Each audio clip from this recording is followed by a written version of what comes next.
Mari kita buka Alkitab kita.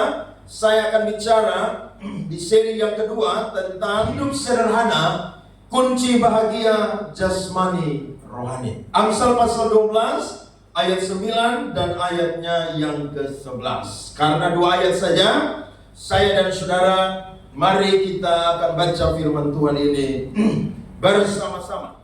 Lebih baik menjadi orang kecil tetapi bekerja untuk diri sendiri daripada berlaku orang besar tetapi kekurangan makan. 11. Siapa mengerjakan tanahnya akan kenyang dengan makanan, tetapi siapa mengejar barang yang sia-sia tidak berakal budi. Beri tepuk tangan saudara-saudara untuk firman Tuhan ini. Firman ini saudara-saudara adalah satu hikmat yang diberikan kepada kita.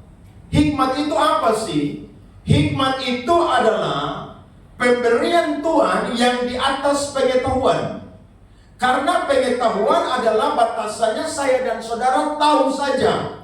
Tetapi kalau hikmat, saya dan saudara itu mengambil keputusan dari pengetahuan yang saya dan saudara itu ketahui. Contohnya adalah mencuri itu adalah satu pengetahuan. Tetapi untuk memutuskan tidak mencuri dan mau mencuri, itu adalah hikmat yang saya dan saudara harus putuskan. Sederhana sekali. Nah, waktu kita membaca kitab Amsal, kita akan menemukan bahwa manfaat dari kitab Amsal itu sangat luar biasa bagi orang Kristen. Saya coba catat Amsal pasal 1 ayat 2 sampai 4. Saudara perhatikan firman Tuhan. Untuk mengetahui hikmat dan didikan, untuk mengerti kata-kata yang bermakna, untuk menerima didikan yang menjadikan pandai, serta kebenaran, keadilan, dan kejujuran. Sama-sama baca lagi. Untuk memberikan apa?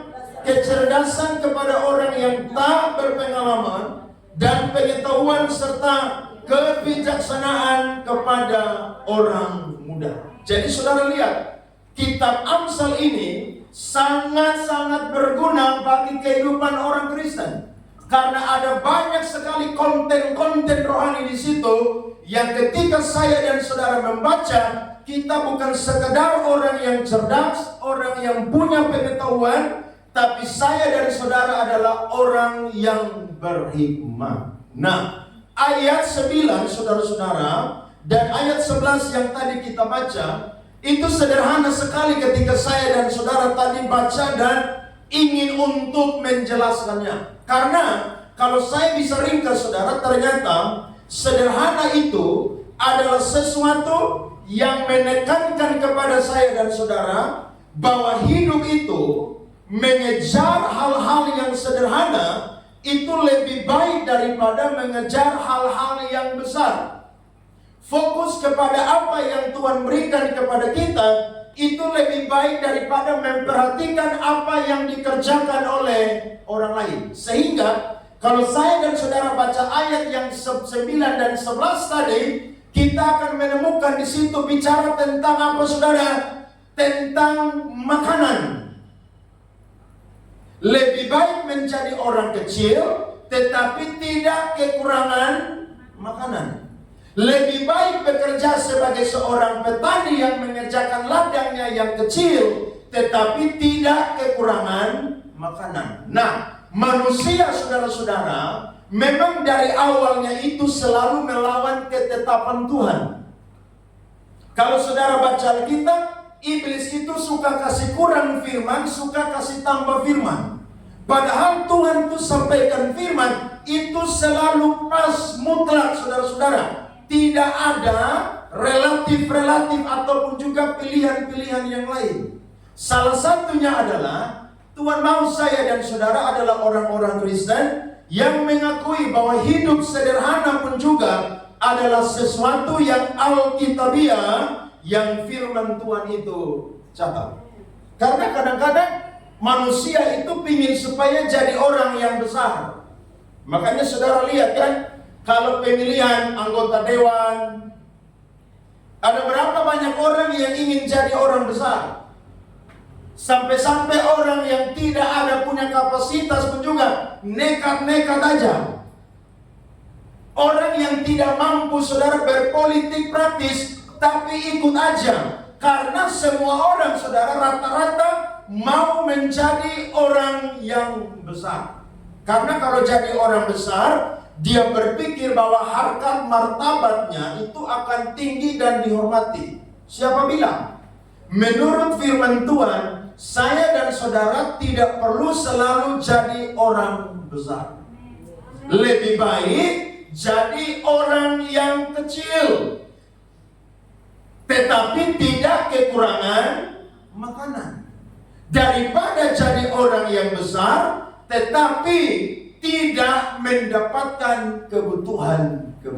Apa yang membuat orang-orang hari-hari ini saudara tidak memahami kata sederhana? Orang-orang hari-hari ini mereka itu jadi orang-orang yang materialistis. Orang-orang yang ingin suka hidupnya senang, hedonisme. Mereka menganggap bahwa kalau hidup sederhana itu kategorinya adalah disebut sebagai miskin. Padahal sederhana itu saudara berbeda dengan yang namanya miskin. Ada amin?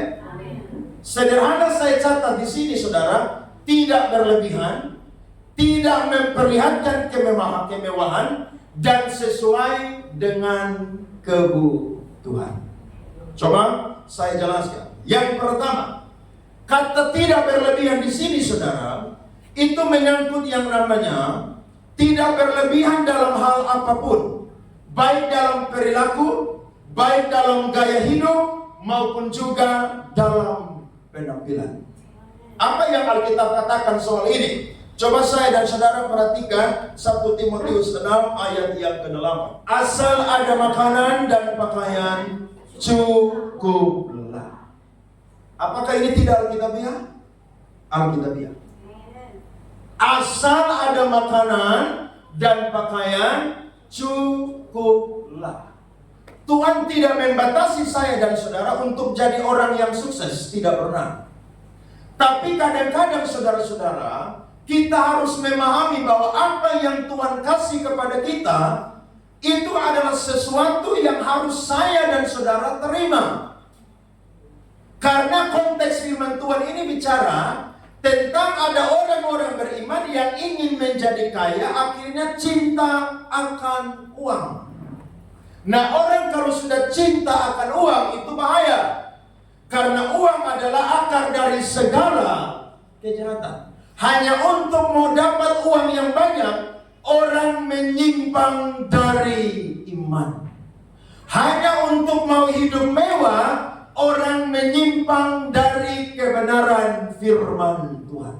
Saudara harus hati-hati, karena menuju akhir zaman, salah satu yang iblis itu akan pakai saudara-saudara, yakni kehidupan yang glamor saudara-saudara. Makanya saudara perhatikan, hari ini perkembangan setiap kota, daerah, provinsi, negara itu makin canggih.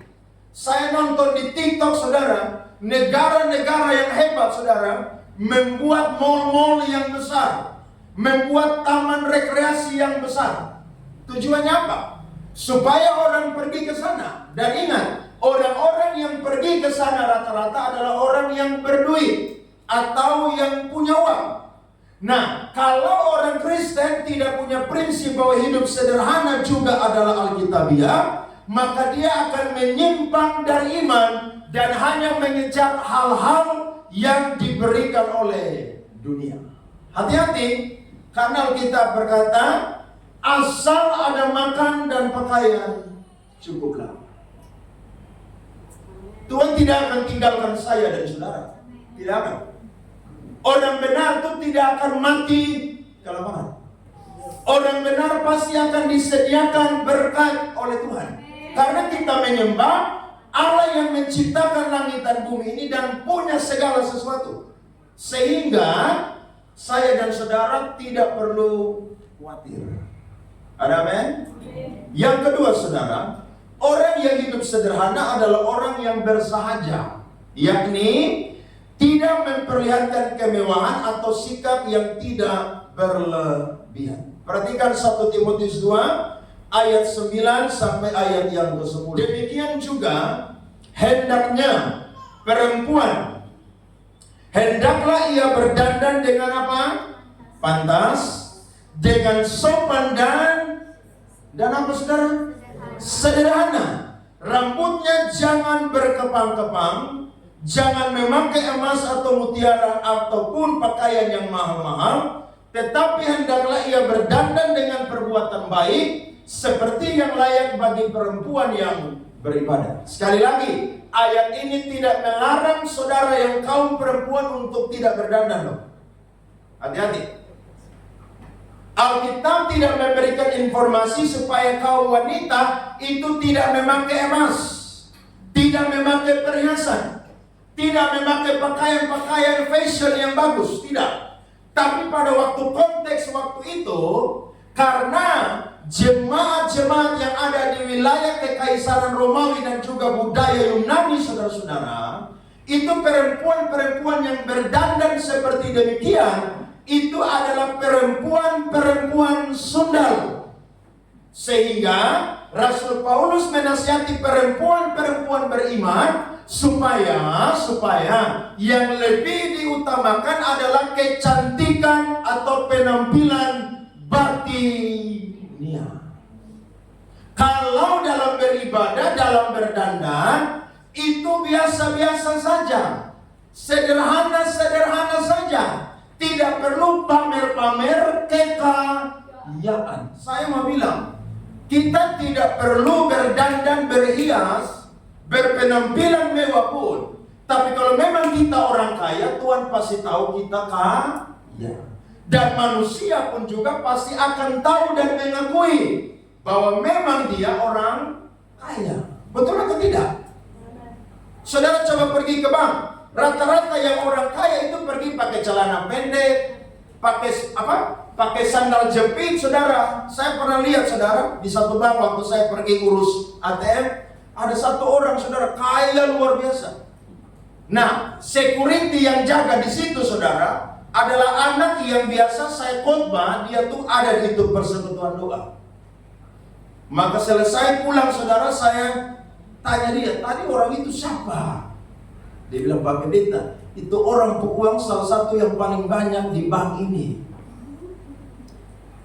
Tapi yang pergi pakai handuk, saudara, baju orange, celana biru, ya, aduh, saudara lihat nih, sepertinya kaya banget. Padahal makan aja susah di rumah.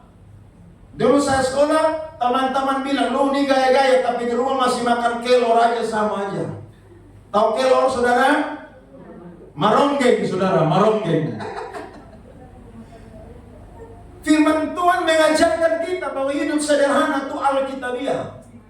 Dan survei membuktikan orang yang punya prinsip hidup sederhana, dia usianya lebih panjang 5 tahun daripada orang yang suka bergaya hidup mewah. Karena orang yang suka bergaya hidup mewah, besok dia akan pikir, besok pakai apa? Besok makan apa? Besok naik apa? Besok jalan-jalan kemana? Stres. Tapi kalau orang sederhana, doa aja. Kalau ada berkat, kita gas. Tapi kalau tidak ada berkat, puji Tuhan. Iya dong. Itu hikmat yang Tuhan beri. Ada berapa banyak suami-suami yang masuk penjara gara-gara istri yang mau hidup mewah? Gaji udah 5 juta, paksa suami supaya ayo dong 50 juta. Akhirnya apa? Korupsi. Masuk penjara, siapa yang malu? Nama Tuhan yang paling pertama dipermalukan kalau engkau orang Kristen. Setelah itu apa? Nama baik keluargamu akan apa? Rusak. Itu sebabnya belajar dari firman Tuhan. Hidup bersahaja. Biasa-biasa aja. Pasti orang tahu saya dan saudara tuh makan apa di rumah dan punya harta apa, saudara-saudara. Yang ketiga, saudara, saya mencatat bahwa orang yang sederhana adalah orang yang sesuai berpenampilan atau melakukan sesuatu dengan kebutuhan yang pantas, saudara-saudara. Yakni kebutuhan dan kemampuan sehingga tidak ada yang berlebihan atau kurang. Jadi waktu dia berpenampilan, dia melakukan segala sesuatu itu pantas. Saudara mau datang ke gereja pun juga, harus pakai pakaian yang saudara anggap pantas. Saudara buat rambut saudara, khusus yang perempuan, harus apa? Pantas. Kalau kita laki-laki ini tidak perlu dandan-dandan. Langsung taruh minyak, sisir, berangkat. Kalau perempuan kan tidak, saudara. Dandan itu bisa 2 jam, saudara-saudara. Karena jaga penampilan. Itu bagus. Supaya orang jangan lihat saudara pun juga datang ke gereja penuh dengan beban berat. Karena kan tidak berdandan. Dulu ada ajaran sesat yang berkata perempuan tidak boleh berdandan di kota ini. Tidak boleh pakai lipstik, tidak boleh pakai bedak, tidak boleh pakai celana panjang, hanya pakai rok terus. Itu Alkitabiah, saudara. Tidak Alkitabiah. Perempuan kalau tidak berdandan, saudara, itu tidak enak dilihat. Apalagi kalau kurang cantik, saudara, aduh itu paling tidak enak. Tapi kalau sudah cantik alami, saudara, itu enak dilihat. Itu kenyataan. Dan memang perempuan itu ditakdirkan, diciptakan oleh Tuhan menjadi ciptaan yang indah, yang hebat, yang kuat. Karena fungsinya adalah sebagai seorang penolong. Tetapi kalau saudara tidak perhatikan firman Tuhan, rumah tanggamu bisa hancur, bisa kacau. Karena ada perempuan-perempuan yang tidak punya prinsip Alkitabiah. Nah, saya coba berikan kepada kita, saudara-saudara, apa penyebab dari orang-orang yang tidak mau hidup, saudara-saudara, sederhana. Ya, saya coba analisa baik-baik. Saya coba baca-baca firman Tuhan dan saya kurang lebih menemukan 3 hal. Ada 3 penyebab. Yang pertama adalah orang yang tidak mau hidup sederhana, mau jadi orang yang besar, tidak fokus kepada apa yang Tuhan berikan adalah karena dia merasa iri dengan penghasilan atau ekonomi orang lain. Dia iri. Tetangga itu beli ini, dia iri. Memang orang tuh kalau punya hati, iri hati, saudara, tidak bisa lihat orang senang. Orang senang, dia susah. Orang susah, dia senang. Itu memang setan bu anak tuh. Harusnya tidak perlu iri. Tiap pagi itu Tuhan selalu kirim berkat bagi orang-orang percaya. Tiap pagi. Masing-masing sesuai dengan porsinya. Buktinya kita iring Tuhan, ini susah senang jatuh bangun. Tapi apakah kita mati dalam keadaan kelaparan? Kan tidak. Dan saya sudah lihat, ada banyak orang Kristen, makan gak makan, yang penting gaya. Oh, ini bahaya, saudara. Ada pepatah yang terkenal di Indonesia. Lebih baik kalah nasi daripada kalah aksi. Hati-hati. Ini ajaran hedonisme yang mengacaukan iman orang-orang Kristen. Sehingga apa? Lihat orang lain sukses, diberkati, maju, iri hati. Sampai-sampai ada yang bilang, suami dia aja, santet dia aja, supaya apa? Mati cepat. Padahal tidak boleh, saudara-saudara. Amin. Anak Tuhan tidak boleh iri hati loh. Tidak boleh. Saudara harus berpuas dengan apa yang Tuhan berikan kepada kita. Yang kedua saya catat, karena manusia yang tidak puas dengan hidup sederhana, dia memiliki hati yang serakah. Orang serakah itu, saudara, segunung emas, saudara, itu dia tidak akan pernah puas. Tapi orang yang sederhana, sepiring nasi, saudara, membuat dia itu puas. Nah, orang bisa yang namanya menyimpang dari iman, salah satunya adalah karena hidupnya dikuasai keserakahan. Orang kalau sudah serakah saudara, itu seperti dia minum air laut saudara, tapi haus terus. Karena asin. Tidak akan pernah mau puas. Dan saudara belajar dari satu orang di Alkitab yang Tuhan kutuk menjadi tiang garam. Namanya siapa? Istri Lot. Waktu Tuhan mau binasakan itu kota Sodom dan Gomora, firman Tuhan sudah bilang lewat Abraham, keluar dari situ, tinggalkan semuanya. Tapi waktu istri Lot itu keluar, dia balik ke belakang. Dan firman Tuhan berkata, dia jadi tiang garam. Sampai hari ini kalau orang pergi ke Israel, saudara, masih lihat itu patung tiang garam dari istri Lot. Makanya kalau saya dan saudara mulai aneh-aneh, mulai serakah, ingatlah akan istri Lot. Kan firman Tuhan catat begitu. Ingatlah akan siapa saudara? Istri Lot. Dan juga ingatlah akan istri Ayub. Tambah. Karena Ayub kehilangan harta, anak, kekayaan, kesehatan. Istrinya bilang, masa engkau mau menyembah Allah, masihkah engkau menyembah? Kutukilah Allahmu dan matilah. Tapi saya mau berkata, saya dan saudara adalah orang-orang yang harus berpuas dengan apa yang Tuhan berikan kepada saya dan saudara. Amin. Jangan serakah. Saudara kerja hari ini dapat berkat segini, puji Tuhan. Tak usah berlebihan, biasa-biasa saja. Mati tidak bawa apa-apa juga kok. Kalau memang Tuhan kasih lebih, haleluya, puji Tuhan.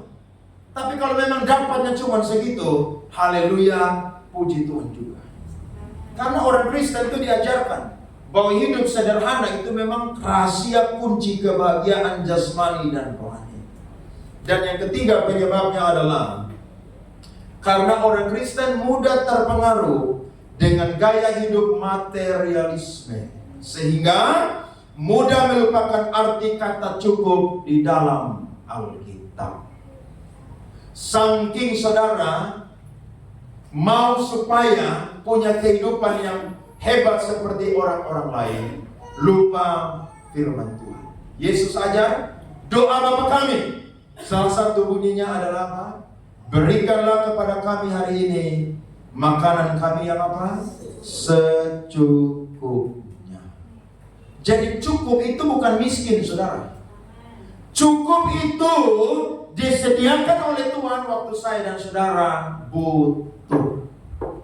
Tiap hari butuh makan, Tuhan kasih makan. Tiap hari butuh minum, Tuhan kasih minum. Tiap hari butuh nafas hidup kesehatan, Tuhan kasih. Dan saudara butuh apa saja, Tuhan sediakan bagi saya dan saudara. Anugerah umum itu orang Kristen, orang dunia pun juga dapat. Kita lebih beruntung lagi dapat anugerah khusus.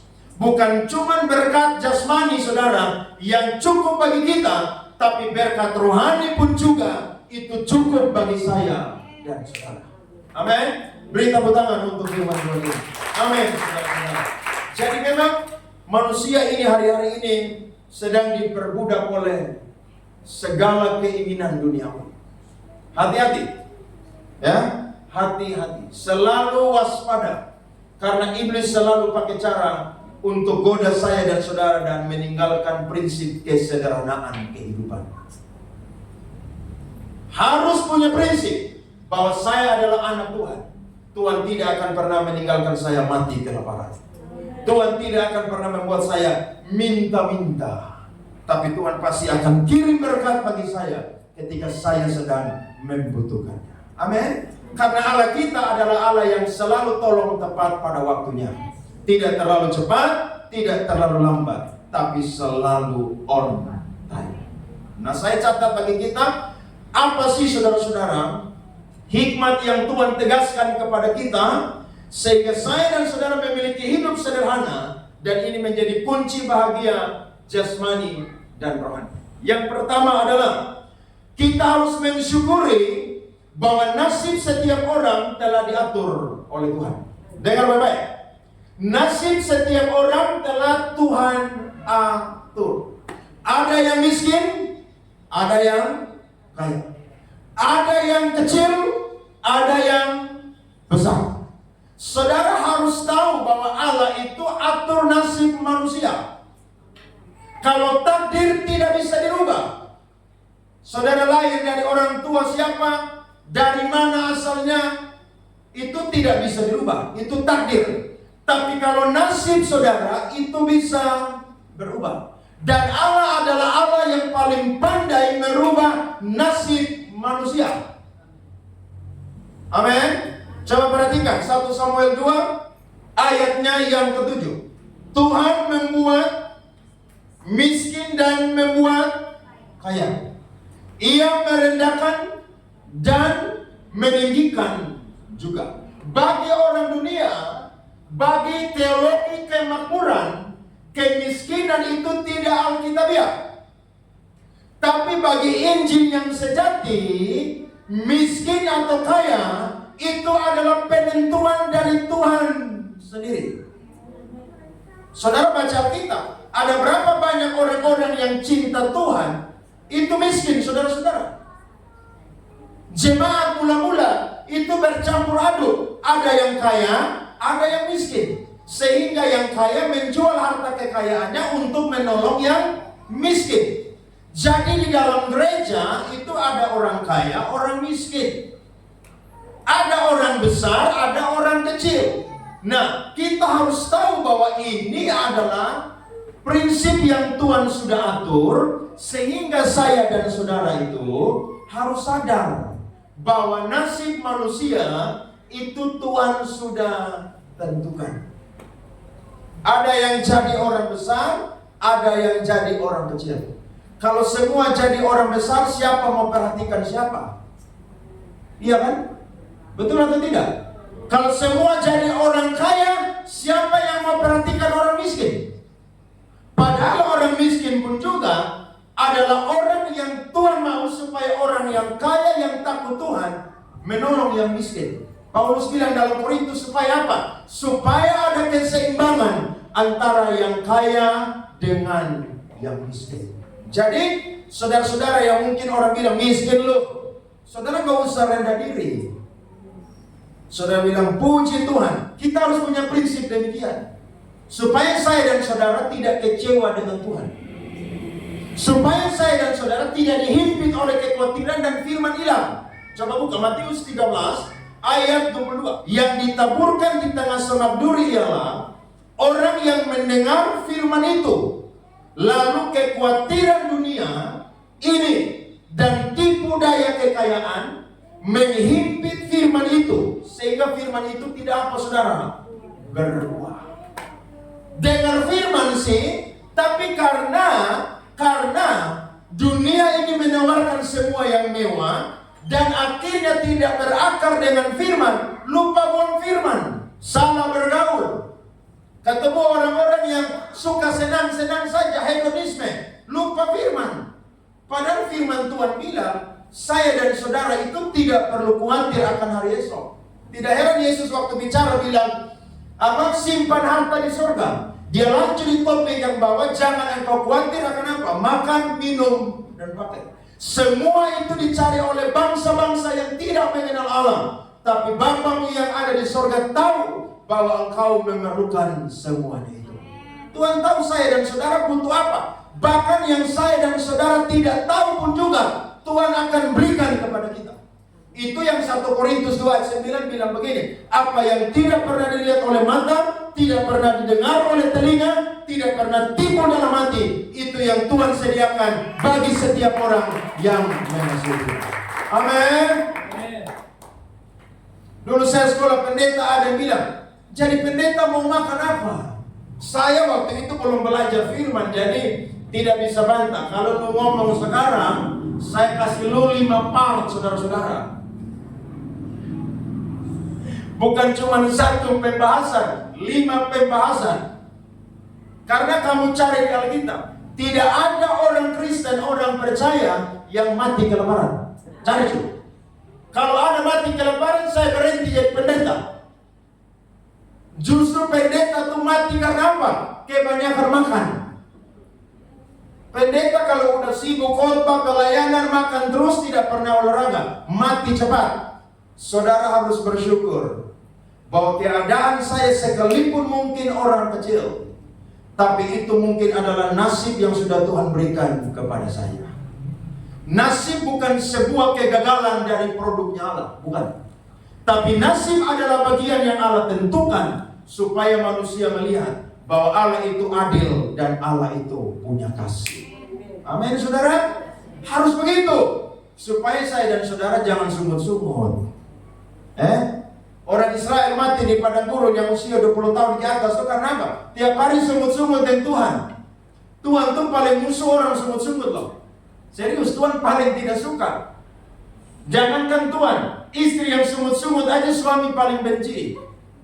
Makanya suami-suami pulang kantor jam 5, dia mau pulang jam 10 malam. Karena kalau pulang jam 5 akan dengar sungut-sungut 5 jam dari istrinya. Kan jam 5 sampai jam 10, 5 jam. Saudara bisa pikir aja. Yang pria-pria katakan amin. Oh tidak dong. Haleluya. Iya kan? Jangan. Saya percaya satu ketika Tuhan bisa rubah nasib saya dan saudara. Saudara baca Alkitab, Yusuf itu budak saudara-saudara. Tapi Tuhan tahu merubah nasib seseorang. Tuhan angkat dia jadi orang nomor 2 di Mesir. Bahkan dia yang punya hak untuk apa? Menjual gandum. Sampai-sampai dia punya abang-abang semua datang tidak kenal dia. Tapi memang Tuhan bilang apa? Aku mengutus engkau terlebih dahulu supaya engkau memberi makan suatu bangsa yang besar. Tuhan janji kepada Abraham bahwa keturunanmu akan seperti bintang di langit dan pasir di laut. Dan itu Tuhan tidak pernah melupakan saudara-saudara. Amin. Saya percaya kalau saudara pegang prinsip ini, saudara akan sukacita tiap hari. Saudara akan mengucap syukur setiap hari. Makan enak, puji Tuhan. Makan cuma nasi putih, puji Tuhan juga. Belajar Rasul Paulus, segala perkara dapat kutanggung di dalam Dia yang memberi kekuatan kepadaku. Dia bilang apa? Aku tahu apa itu kekurangan, aku tahu apa itu kelimpahan. Makanya anak sekolah teologi kalau kuliah makan ayam 1 minggu cuma 1 kali. Selanjutnya ikan asin tahu tempe. Supaya kalau jadi pendeta, engkau susah, engkau tidak lari dari panggilan Tuhan. Itu latih begitu. Makanya saya ini dulu kalau tidak makan enak tanya Om Saleh, rumah Ancol. Percaya, saudara tanya aja kesaksian. Saya ini ribut luar biasa. Makanya Tuhan tahu saya ini kalau tidak bertobat ini kepala batu. Makanya harus tangkap cepat. Tapi setelah saya sekolah pendeta, saya merantau 7 tahun. Ternyata betul ya, cara hidup mau makan nasi 1 piring aja saudara, itu susahnya minta ampun. Itu susah minta ampun. Makanya makan hari ini ada apa, makan aja. Apalagi kita yang tinggal di NTT yang ikan murah saudara. Sekarang ikan lagi murah, ikan tidak berenang di laut tapi berenang di pasir saudara. Karena saking banyaknya ikan. Bayangkan saya baru ketemu 2 minggu lalu ikan satu kumpul saudara. 15 ekor 5.000 saudara. Sehat. Saudara makan ikan tiap hari sehat toh. Apalagi orang-orang tua tuh kalau makan ikan tiap hari itu usianya lebih panjang 10 tahun. Saudara makan B2 terus, saudara cepat lewat saudara. Loh iya. Sekali-sekali untuk apa? Kasih hilang amis di lidah aja. Itu saya prinsip. Makan. Ada apa makan? Amin. Tak usah lihat orang lain, mereka makan 4 sehat 5 sempurna. Ya, kamu tidak tahu, mungkin mereka juga dulu susah tuh. Sekarang yang Tuhan rubah mereka punya nasib jadi orang kaya. Nah saudara percaya, kalau mereka bisa dirubah, kalau Tuhan bisa rubah saya, pasti Tuhan bisa rubah saya juga. Itu yang pertama. Yang kedua saudara, dahulukan kebutuhan utama, barulah keinginan pribadi. Ini penting. Saudara harus tahu apa kebutuhan mendasar atau primer atau utama di dalam kehidupan kita. Supaya saudara harus berpikir bahwa itulah yang paling pertama disediakan. Apa kebutuhan manusia yang paling utama saudara? Saya yakin secara rohani adalah keselamatan. Tapi secara jasmani saudara pasti apa? Perut. Betul? Makanya firman Tuhan bilang, lebih baik jadi orang kecil tapi tidak kekurangan makan. Saudara gaya-gaya tapi kelaparan, gunanya apa? Coba, saudara gaya-gaya di pakaian branded, tas branded, ya, rok branded, ya, celana branded, sepatu branded, tapi makan susah. Orang tanya, kenapa? Badan kok makin kurus kering? Doa puasa. Loh, nggak ada perintah doa puasa kamu bikin doa kamu kayak ahli Taurat orang Farisi 1 minggu puasa 2 kali. Saudara harus perhatikan kebutuhan mendasar. Amin. Harus perhatikan. Ibu-ibu, catat di rumah kebutuhan mendasar apa? Nasi, beras, air, minyak goreng, apalagi bawang merah, bawang putih, apalagi. Aduh, ini kalau saya khotbah bukan khotbah lagi. Saya ngomong terus nanti firman Tuhan punya kuasanya hilang nih nanti begitu. Tapi saudara tolong perhatikan yang paling utama. Karena yang paling utama itu memang perut. Coba saudara pakai pakaian gaya-gayaan terus mati kelaparan. Orang bilang apa? Orang bukan datang ke kuburan dan nangis ke peti mati, tapi orang bilang memang ini orang bodohnya itu luar biasa. Ada seorang ibu saudara, nenek tua lah, umur kurang lebih 60 tahun.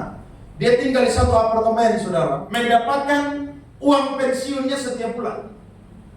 Tapi saking kekhawatiran akan kehidupannya, setiap kali dapat uang pensiun dia tidak makan saudara-saudara yang enak. Tapi dia cuma beli super mie atau indomie dan juga beli telur makan tiap hari. Tahukah saudara, berbulan-bulan dia melakukan itu. Dan dia sampai di satu titik kekurangan gizi. Nah, orang muda kalau kekurangan gizi aja pasti sedang mati, apalagi orang yang sudah lansia. Dan dia ditemukan mati di apartemennya. Waktu polisi pergi cek saudara, ternyata dia simpan uangnya yang banyak itu saudara di satu peti yang itu harus dibuka pakai kode nomor saudara-saudara. Saking mereka tidak bisa, mereka jebol saudara pakai pistol. Dan tahu saudara, mereka menemukan uang sekian ratus juta di dalam peti tersebut. Harusnya dapat uang apa? Makan. Iya kan? Apalagi tinggal seorang diri, ya makan aja. Makan aja. Saya yakin kalau dia makan, pasti dia mati juga, tapi bukan dalam keadaan seperti demikian. Bayangkan kalau itu orang Kristen, orang bilang, orang ini ke gereja tapi sama saja hidup dalam kekhawatiran. Ada berkat, nikmati. Tapi kalau saudara dapat yang pas-pas, mungkin itu cukup yang sederhana. Berpuas nikmati itu juga. Belajar. Tentukan yang utama-utama dalam kehidupan kita. Ada satu artis yang terkenal bilang begini, perempuan itu tidak perlu beli pakaian yang branded. Yang penting badannya bagus, wajahnya cantik, baju 5.000 pun juga orang bilang 500.000. Betul atau tidak tuh? Wih, waktu saya bilang, ini orang bukan Kristen tapi lebih bijaksana dari orang Kristen. Sukanya beli yang branded terus. Harusnya saudara beli beras yang 50 kilo harga 500.000, saudara bisa makan 2 bulan, saudara beli satu baju yang cuma pakai 1 kali saja. Pergi kemana? Pesta.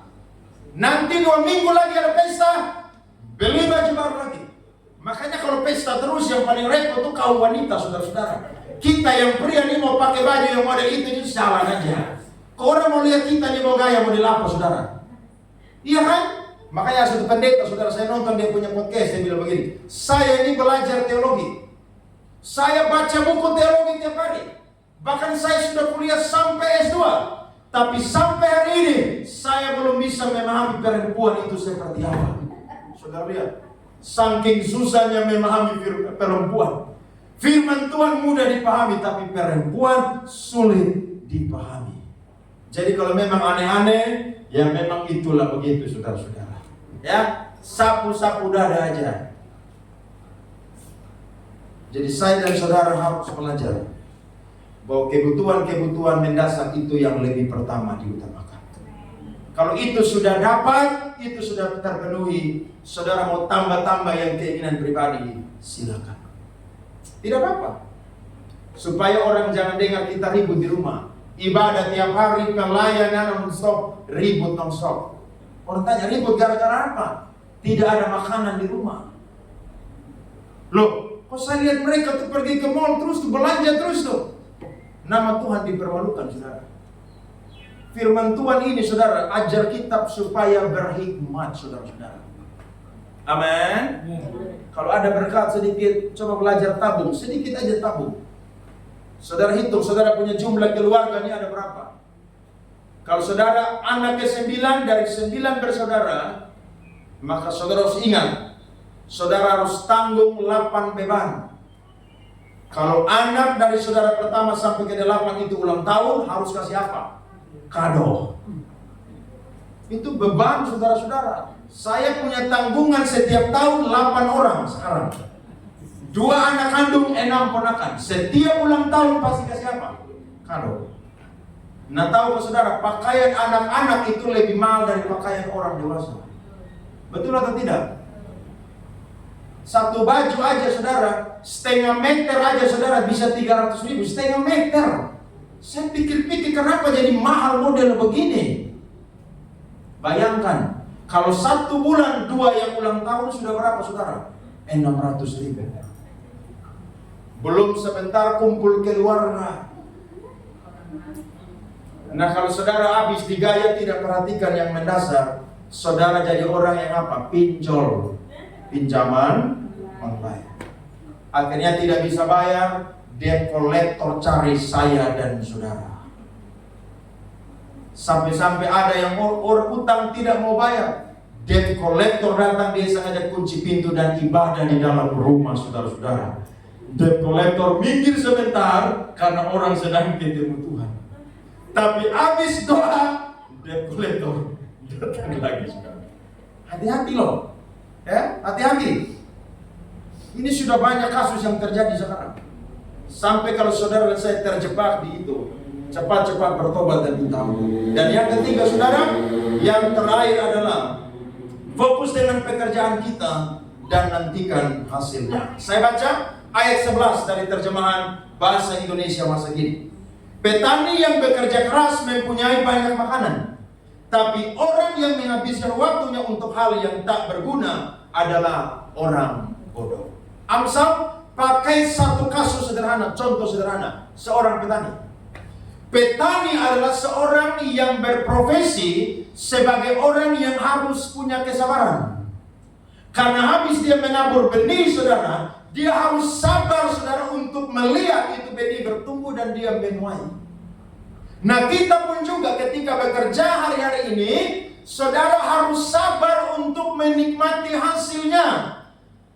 Tidak heran kalau saudara jadi seorang pegawai negeri ASN, saudara lulus, saudara pasti kerja ada golongan, betul atau tidak?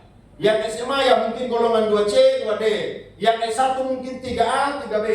Naik golongan pelan-pelan. Saudara hanya naik motor, mungkin dulu pergi kerja, baru kerja. Tapi nanti saudara sudah dibawa Tuhan jadi orang yang berhasil, saudara pasti naik mobil. Jadi saudara, kita akan sampai di tangga yang ke-100, tapi harus lewat tangga pertama, tangga kedua, tangga ketiga, dan seterusnya. Coba saudara selangkah tangga ke-5, bisa atau tidak? Bisa. Tapi sampai di tangga 15, saudara runtuh kembali ke belakang. Karena apa? Paksa. Terlalu ngotot. Harusnya ikuti rule-nya Tuhan, prosesnya Tuhan, supaya saya dan saudara jadi orang-orang yang akan lihat hasilnya. Tanam sesuatu, doakan sesuatu, butuh kesabaran. Jangan saudara bilang, invest hari ini, doa hari ini, besok sudah dapat. Tidak ada cerita begitu. Kalau Tuhan kasih saya dan saudara langsung dapat terus dan instan, saya dan saudara tidak belajar dewasa di dalam Tuhan. Tapi kalau kita bersabar dan bersabar, saya yakin kita akan lihat hasilnya. Pelayanan juga begitu. Mulai melayani, jangan menyerah kalau lihat keadaan. Jangan. Belajar terus setia melayani. Kenapa? Karena Tuhan punya kairos masing-masing untuk setiap orang. Tuhan bisa angkat kita, Tuhan bisa berkati kita. Fokuslah dengan apa yang Tuhan berikan kepada kita. Ada amin? Saya pendeta, fokus saya adalah apa? Berdoa tiap hari, belajar firman tiap hari. Itu saya punya fokus. Saya tidak boleh kerja yang lain. Karena panggilan hidup saya adalah apa? Jadi hamba Tuhan sepenuh waktu. Saudara yang bekerja di kantor, perusahaan, saudara fokus dengan pekerjaanmu. Saudara jangan bilang, saya juga mau jadi pendeta. Jangan. Tak usah. Fokus dengan panggilan hidupmu. Nanti engkau berhasil di sana, engkau bawa mimbar ke sana. Orang akan lihat bahwa lewat engkau, tempat ini, pekerjaan ini, perusahaan ini, kantor ini diberkati karena saudara ada di situ, saudara-saudara. Amin. Fokus. Itu yang pendeta Yakob Nauhai ngomong dan saya selalu ingat sampai hari ini. Kalau jadi pendeta, tidak usah kerja yang lain. Doakan jemaat supaya mereka sukses dalam pekerjaan mereka. Mereka datang ke gereja, mereka bawa berkat untuk ada di gereja. Pendeta punya tugas adalah berdoa, siapkan firman Tuhan, belajar firman Tuhan dengan benar, supaya membuat iman jemaat berakar, bertumbuh dan berbuah. Ada amin, saudara? Kita berbeda-beda. Tapi ingat, kita semua pun juga bisa dibawa Tuhan untuk jadi orang yang berhasil. Kalau hari ini masih sederhana, mengucap syukurlah dalam keadaan itu. Saya percaya Tuhan tidak akan buat kita terus ada di bawah, saudara-saudara. Tuhan bisa angkat kita lebih tinggi dan lebih tinggi. Yang diberkati katakan amin. Beri tepuk tangan kepada Tuhan. Mari kita bangkit berdiri. Kita akan terima perjamuan kudus pada pagi hari.